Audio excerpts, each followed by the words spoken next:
The Tom Woods Show, episode 601.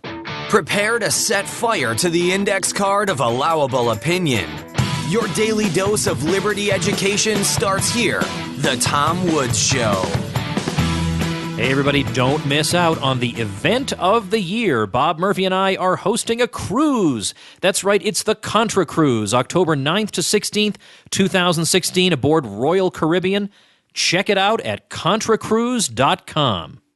Hey everybody, do please check out the information about the Contra Cruise. It's already filling up. We just started promoting it here in February 2016, and people are actually signing up. Bob and I are thrilled, so grab your spot so you don't miss it. Contracruise.com is the site.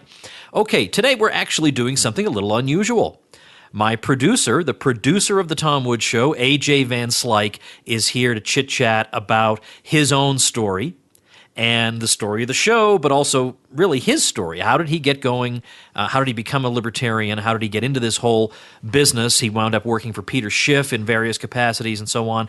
So it's an interesting sort of case study of a person who wanted to do this and wound up doing it. So I would say that the basic lesson of what we're talking about in this episode, whether it's his experience or mine, particularly mine with the show, the lesson is just go ahead and start doing what you want to do. Just start it up. Don't worry about that the timing is not exactly right or things aren't exactly perfect. It never will be. So just go ahead and start up whatever it is you want to do. So if it's that website, go ahead and do it. If it's a podcast, if it's some organization you want to start, whatever it is, just start it up and stop waiting for that mythical perfect time, because then you'll never do it. So, AJ Van Slyke, welcome to the show. Thanks, Tom. I didn't ever think I'd be on this side of the microphone. Yeah, this is crazy. This is funny to have you talking to me. I'm thinking of actually having my mother on the show for a bonus episode some months down the road, actually. But you have an interesting story, and the whole show is an interesting story, if you ask me. But you are not just somebody I hired just at random because you know how to do this stuff. You've been around a while, and I want to talk about that, how you got into this whole thing. It's long, long before there was a Tom Woods Show. What was the factor that drove you into this? Were you political, but just now you would think that you were wrong in those days, or were you just not political at all? What was it that happened? I grew up in a political family, conservative, traditional, Republicans, and I was always fascinated with markets and politics and history and the combination of all those things. But I was never a libertarian until maybe my early 20s, where I started to become more libertarian. I had a friend that always told me I was a libertarian, but I didn't believe him. And at some point in time, when I was playing baseball, I played in the minor leagues for a while. I ran across Ron Paul. A friend told me that Ron Paul was running for the nomination, and he said, "This guy's great, you got to check him out." And I was skeptical, but I did anyway. And, as many people listening to the show obviously had the same experience, I just dove right in and watched all his videos. And from Ron Paul, I found Peter Schiff. And I read Peter's book the last year I was playing baseball in 2008, Crash Proof. And that book really got me started, because it was the combination of, an introduction to Austrian thinking and finance and markets, which was my passion, still is my passion. So after reading that book, another friend gave me some Ayn Rand nonfiction, and then he finally gave me What Has Government Done to Our Money? And that was the nail in the coffin for me. And found Rothbard that way, and then just read as much Rothbard as I possibly could from there. So that's how I became an ANCAP. All right, now what interests me is that you actually jumped in and got involved in Peter's U.S. Senate campaign back in, I guess it must have been 2010. It's hard to believe it was 6 years ago. Yeah, it doesn't seem that long ago. But yes, when Peter announced his campaign, I had just gotten a job in finance. I took my Series 7 during the crash, which was not exciting prospect to go into the business at that time. And I was working in finance, and I was doing all these things I didn't really enjoy. I was trying to sell products to people that I didn't believe in, and it was kind of a disheartening experience. So I thought, well, if I wanted to work for anybody, I'd want to work for Peter. So when he announced his campaign, I just packed up all my stuff, I told my boss I was taking my vacation time, and I drove to Connecticut. And my plan was to just kind of ambush him at an event. I was just going to find him at an event and just try to talk to him and see if I could, somehow get on the campaign. And so I showed up at this event, and he never showed. The event was canceled. Oh, no. So I was a little disheartened, and I was like, okay, now what am I going to do? I guess I could wait until the next event and just sit here. Or then I just drove to the other side of the state and went to the campaign headquarters. And, I remember I was driving on the highway and I wanted to look good. I wore a tie and I went and shaved in a, one of those roadside, rest areas. And I walked into the campaign headquarters and I was all looking nice. And I said, I want to volunteer. Just give me something to do. And they said, great, come on in. Here's a call sheet. Start calling voters and tell them about Peter Schiff. And, I wasn't really excited about doing that, but I said, sure, whatever you need. And I just went at it as diligently as I could. And by the end of the second day, they offered me a paying job. I think they waited till the next day just to see if I'd show up again. Yeah, sure, right. Especially after having to make phone calls, which I think I did years ago for another candidate, and I hated every minute of that. There's nothing about fun. that that's enjoyable. No, there's no one wants to be talking to you. No, and you don't have a product to sell. You're trying to sell a person that they don't even really know, and it's not really a pressing issue to them. That's why politics is so hard, because it's not like a business where you have a goal. There's just this very nebulous world that you're operating in that doesn't really have set goals. But anyway, they offered me a paying job, and I started off as Peter's driver. That's what they gave me, because as you can imagine, Peter is difficult to handle for some people. He's very intense and he's very opinionated, and some people, don't take to that very well. So they knew I liked Peter, and that I liked his ideas. So they said, "Oh, well, why don't you drive Peter all his events?" And I said, "Great." I was really shocked. You get in the car with him the first time, and I couldn't really believe what I was doing. So I drove him around that whole year, 2010. I was his personal driver, and I probably took him to about 200 or so events where he, would give stump speeches and shake hands and all that good politics stuff. And in all that year, in 200 events, I don't think I ever saw him. I know I didn't ever see him bring a note to the podium, not one time. Yeah, that's just not his style. It's just not his style. He's amazing like that, how he can talk off the cuff. And, the campaign was entertaining. Peter was so much fun to work for. I remember one specific time, a Democrat drove to our campaign headquarters and walked in, and Peter was there, and he told Peter that he was thinking about voting for him. He liked some of his ideas, and he wanted to talk to him further. And in the course of the discussion, they had a conflict of ideas. And Peter just would not let up on this guy. He just kept telling him why he was wrong and how he needed to change his opinion. And the guy was like, "Fine, I'm not voting for you," and walked out. Well, Peter wasn't done. Peter chased him outside into the parking lot and was arguing with him as the guy was driving away. That's awesome. Which is, needless to say, why Peter is not the greatest politician on earth, because, he can't lie to people. He's just so strong in his beliefs and convictions. He can't even, shave off the edges at all. But that's what I loved about him. And that's what I love about Ron Paul too, obviously. Well, that must have been a tough campaign. He was up against two very well-known, yes. Opponents. Yes, he was, and we did surprisingly well, much better than I ever imagined we could do. I think we got almost a quarter of the Republican primary vote, which in a three-way race is very respectable. Especially with a guy with very little name recognition around. Yeah, I mean, I think even by voting day, we were still just barely over 50% name recognition in the state. Wow. Which is somewhat of an accomplishment coming from next to zero. But with Linda McMahon in the race and 100% and, the amount of money she had behind her, it was very difficult. Yeah, I mean, of course, what we dreamed of was having Peter win the nomination and then be in any sort of debate for the general election. Yes. I don't care if he wins or loses the election. Yes. I want to watch that debate. And that's what I told him. When I came to work for him, I said, Peter, I know, this is a long shot or whatever. I just want to see you stick it to him more on TV or in the debates or wherever you can get a voice. Imagine Peter Schiff on the floor of the Senate.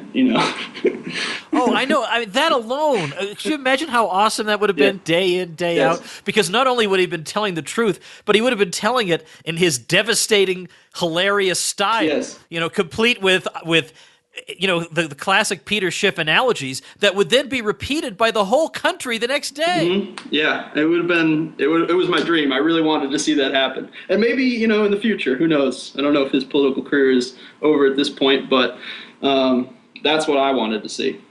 Now, do you at this point have any connection with Peter professionally? Yes, I do still. So after the campaign was over, some people that worked on the campaign with me more closely and had influence over Peter told them that he should give me a job at his brokerage firm, Euro Pacific Capital. I was already in the industry before, and I had been a good employee on the campaign, so it was kind of a natural transition, and Peter was kind enough to do that. So I started off working for him at the only job they had, which was just booking trades at his trading desk in Connecticut. And he very shortly after started the Peter Schiff Show, which I'm sure some of the audience remembers, were listeners of. And because I'd been on the political side before that, and I had helped Peter with a lot of the radio events that he had been doing while campaigning, he used to do these things called town halls, where people could call in and listen. And before that, he used to do the Wall Street Unspun show. Yeah, I listened all the way back then. Yeah. I listened to as many episodes of Wall Street Unspun as I could. Yes, that was great. And so I just naturally kind of started to help out with the Peter Schiff show. They didn't pay me or anything. I loved the show and I loved Peter's voice, so I did whatever I could to contribute, research or articles or any type of information that I could share to help the show out. I did. And so in the course of those events, Peter, because of his busy schedule, needed many guest hosts. And I had been reading your books, your history books, 33 Questions, and other books by you. And I'd watched all of your videos and speeches and everything like that. So I said, we got to get Tom Woods as a guest host. And they said, okay. Well, actually, I think they said, who's Tom Woods? And then I said, well, Nice. he's this tremendous Austrian author. He's a libertarian, and he's a great radio host. He's really good on the radio. And they said, okay, let's get him. So they got you to guest host the Peter Schiff Show often. I think you were the most common guest host by the end of it. Yeah. And which I loved when you guest hosted. And It was a great experience. And also they did a little poll on the Ron Paul forums. Who would you want to have as a guest host? And apparently people had said that I would do a good job. Yes. And so when it was proposed to me, I thought, why would I say no? It sounds like something fun. And I did it at first from a local radio station, with a big microphone, everything, just like a regular radio host. And then Peter paid to outfit my office so that I could just do it right there, and they wouldn't have to pay every single time, pay the radio station. But yeah, that was a great time. And I still to this day have people, years after Peter discontinued the program, I still have people writing and saying, I first heard you on the Peter Schiff Show. So that was a benefit to me in many ways. yeah.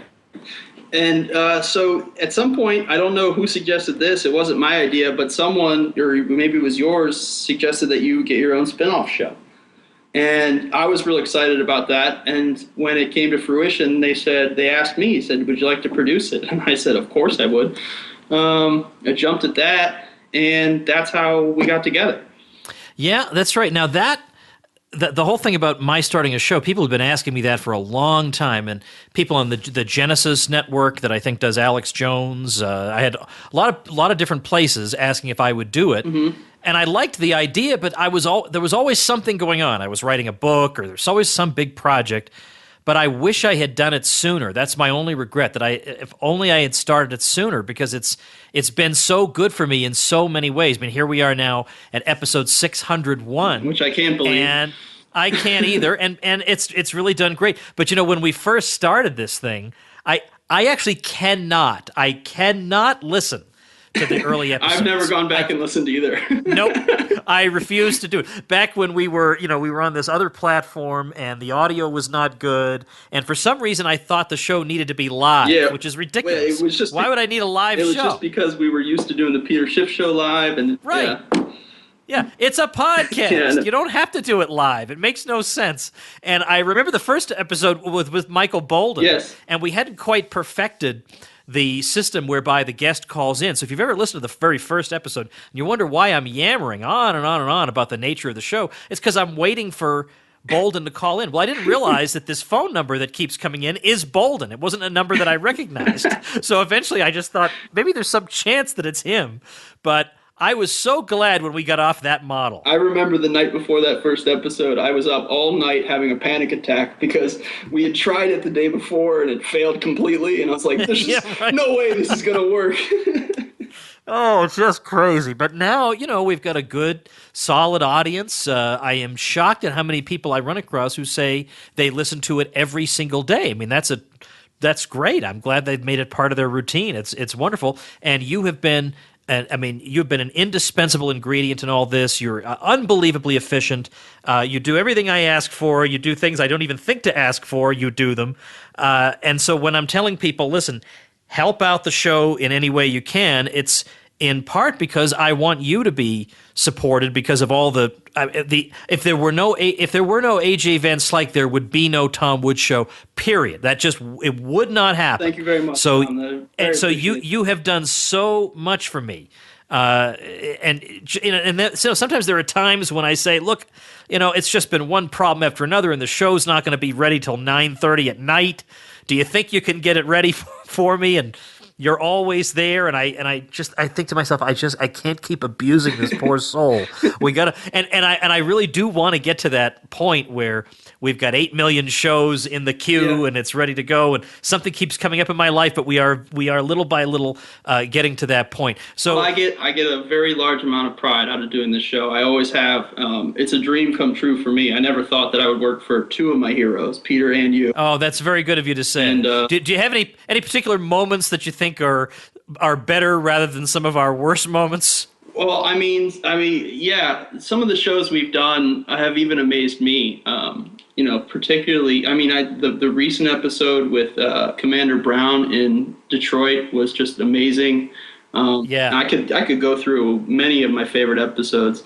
The people I've gotten to interact with and learn about, the consistent guests we've had are just. It's all been an amazing experience for me, more than I could have ever imagined would have happened when we started this. Now, I get emails all the time from people saying, I'm a young guy and I want to get into the liberty movement, and what should I do? And I never really know what to tell people because frankly, it's not that easy to make a living doing this. No. Like to be, in effect, a professional libertarian is almost not doable. And the thing is, it's not anything I set out to do. I was going to be an academic for my whole life, which I was for a little while. And it was only later when I realized that I could actually do this, and it would be better for me, both, from my mental health standpoint and in other ways, to actually be completely on my own. I have no employer.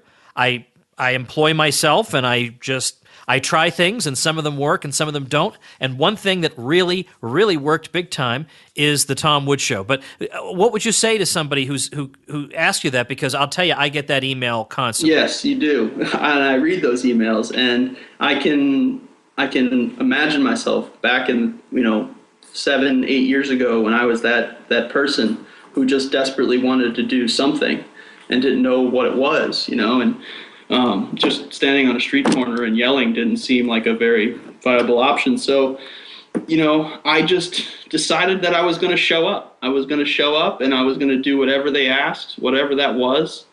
And I just was going to keep doing that until somebody noticed me.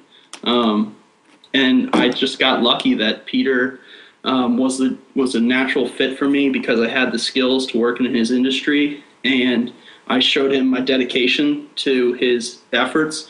On those campaigns, you get paid, but it's not like a regular job. You don't go in at 9 and leave at 5. Sometimes you go in at 8 and stay till midnight because it's not like a business. And when you show people that you're willing to go those extra miles, whatever they are, I think it's just a natural thing for people to want to include you in their their operations, their endeavors, their enterprises. And that's how I got in with Peter, and that's how I got in with you. I was just there. I was there, and I cared, and I showed how much I cared. And they decided that, if you're going to have somebody do it, might as well have the kid who wants it more than anybody. So if you just show people that, if you show up, if you volunteer, if you sweep floors or whatever they ask, you're always going to have a place. People are not going to turn you away. And it doesn't hurt to pick up some skill that might be of use to, let's say it's a think tank you want to be part of or some organization. Pick up some skill that even if you're not their main person who does that, you can be a good, reliable backup person who can do video editing or audio or some of the things that nobody else in the organization is going to know how to do. And it'd be great to have somebody in-house who could help. I mean, and especially in this day and age, I mean, now I can do basic audio work for somebody if they needed, basic noise removal or if they needed a podcast recorded. I can now do that. And that's just because I just learned it. It didn't take me that long. And I can do video editing. And I'm some guy. I'm not a specialist in either of these things. But in this day and age, when you have this software and these programs that are so easy for a beginner to use, you can pick up 5 or 6 skills in almost no time at all. Yeah. And people like the guy who can do 5 or 6 things. There's no organization that doesn't like that guy. That's right. And when we started this, there are a ton of things that I do now that I had no idea how to do. And, you just with the internet today, if you think that there's some place you want to work or something you want to do, you just Google that skill and you can find it. You can figure out how to learn it. All the things that we do with your websites and audio editing and tagging and all these little things. I had no idea what those things were when we started. And I was the producer of the show. But, you just learn, and there's so much knowledge out there today that there's really no excuse for not being able to do what you really want to do. Yeah, and any skill that, especially a tech skill that you might want to learn, there is, at the very least, you can find a Udemy course, udemy.com. You can find a course there that, okay, maybe, and by the way, they have big sales on those courses. Sometimes they are rock bottom cheap. But even if you pay $100 or $200, it saves you 1,000 hours of figuring it out on your own, and it's a skill that you can sell for way, way more than that. So yeah, there are opportunities galore. There are ways to support yourself. There are ways to. I mean, Ben Settle is my email mentor, and Ben Settle says, using the internet to earn money is about as hard as falling off a log.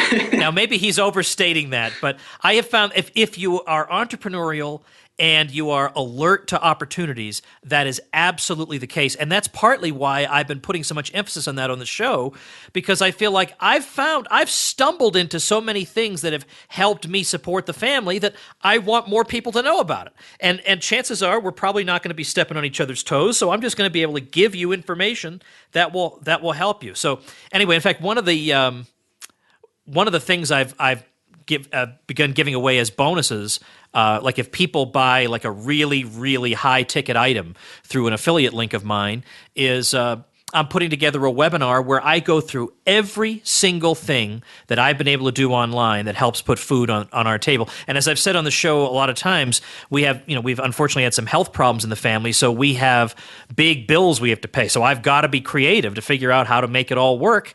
And I enjoy sharing that with people. So I'm glad that, yeah, I threw, you were thrown into a position where you had to learn about tagging. I still don't really know what tagging is, so I'm glad you do. So I'm glad you never get sick, because I don't know what I would do. The show's over, everybody. I have no idea what to do. I don't think I've taken a day off from you since we started this.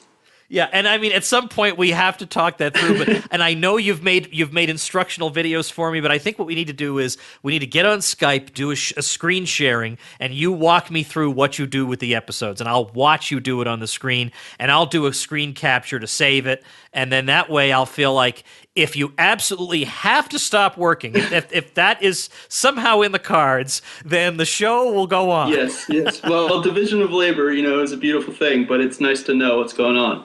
Yeah, that's right. That's right. Well, listen, I'm glad we were able to have a little chat and people were able to get to know who's on the other side of the show. Like, who's the one who really, who's booking the guests, who's doing all the correspondence, who's getting the show up there every day and getting those links up and doing all this stuff for me.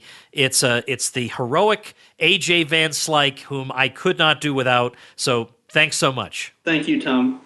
All right, everybody, that'll do it for today. Tomorrow, it's Scott Horton. You guys love Scott Horton. Well, Scott is going to come on here. We're going to talk about what is going on in Syria. He's going to update us. A lot of stuff happening, and it's, if you read the news, you don't really know what to think. So that's why we have Scott Horton, isn't it? So Scott Horton will be joining us. Remember, if you're thinking about starting that website, check out all the free resources I have for you at tomwoods.com/publicity. I got a lot of free tutorials and stuff that people have said have really helped them.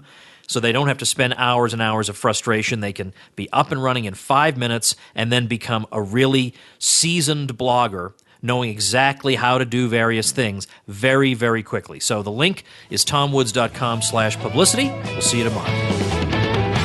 Become a smarter libertarian in just 30 minutes a day. Visit tomwoods.com to subscribe to the show for free, and we'll see you next time.